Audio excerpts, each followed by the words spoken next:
Hello friends, welcome to TrendTech Guide. Today I'll show you how to remove camera and microphone essays from any websites on Google Chrome.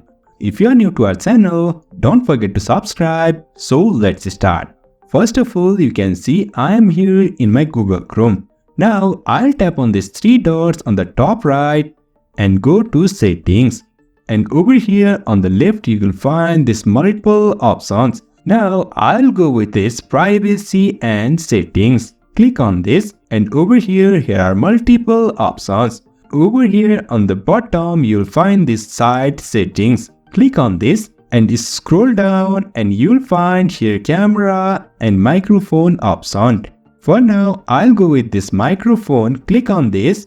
Scroll down and you can see allowed to use your microphone. These are the websites on which your microphones have essays to be used. Now if you want to remove this, just click on this delete icon on the right.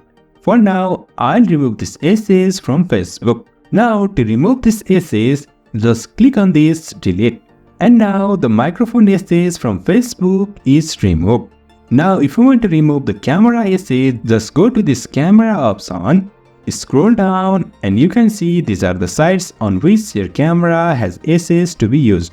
Now if you want to remove this, just click on this delete icon. And now the essays of camera is also removed. So in this way we can remove camera and microphone essays from any websites on Google Chrome. So if you find this helpful, don't forget to subscribe. Have a good time.